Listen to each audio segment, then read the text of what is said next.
So here it is. I think you would agree. This third generation of Sorento has really matured and become a true, sophisticated, top-class SUV. Could you explain me some design ideas of KIA Sorento? It's just 1-2 minutes.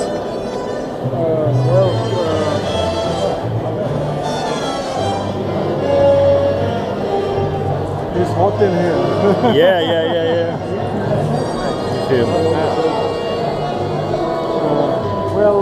I think that the new Sorento is quality-wise, it's a quantum leap compared to the old one. The whole interior is fantastic. When you sit inside, it's got a really top premium look interior, and also from its proportions, it has improved a lot. We have left the wheelbase, and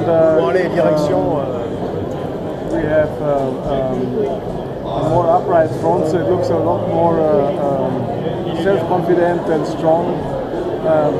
It's a complete new car. It looks great on the street. I saw it driving on the street. It looks fantastic.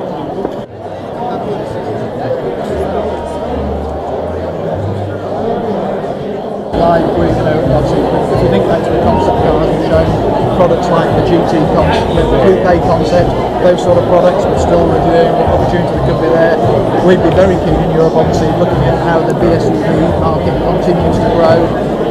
We've got Soul, which competes very well in that segment, but it's got a certain position in that segment, rather than probably having a bigger opportunity with something that might be a different type of product in the BSUV as well, alongside Soul.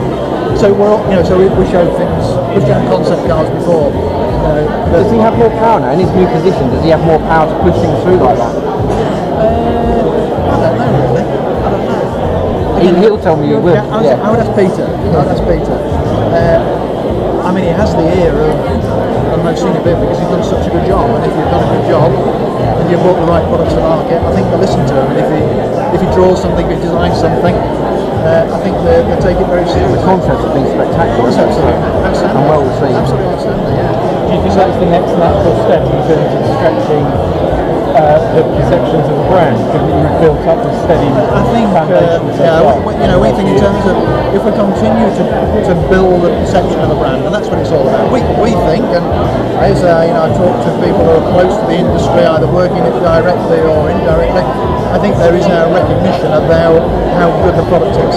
I think there is, but it's how do you make all the consumers in the marketplace aware of that, and that's the challenge we have. I think having a halo car of some sort, would only help us in that respect.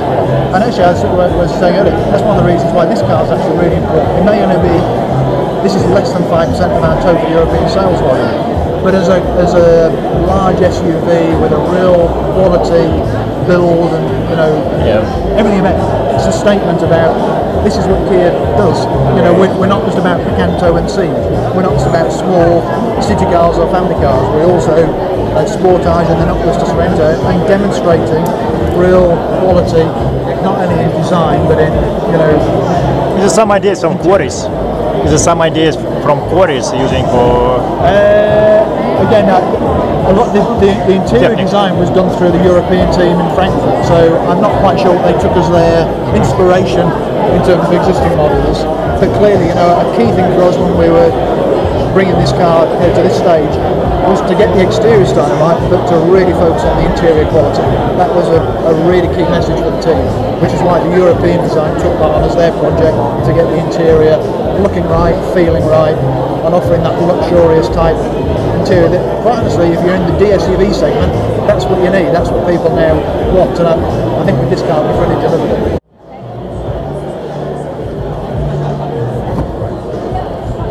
With hybrid tech or any alternative fuel, no problems. Right. Not for any additional new powertrains, purely the gasoline and diesel engine technology. That's where we are right now. Doesn't mean we wouldn't do it in the future, but not in the plans right now. Is this four-wheel drive and going to be front-wheel drive? Because this one four-wheel drive. Four-wheel drive, and I say in Europe that is really where the market is. Four-wheel drive. Four-wheel drive only going to be Well, I just said to him, I feel dreadful to admit that I think I have got some two-wheel drive in some markets, but not in all markets. But I'll be honest, I need to. One of the product guys would need to confirm that better than I can. But for us, it's a four-wheel market, really. It doesn't mean there won't be any four-wheel.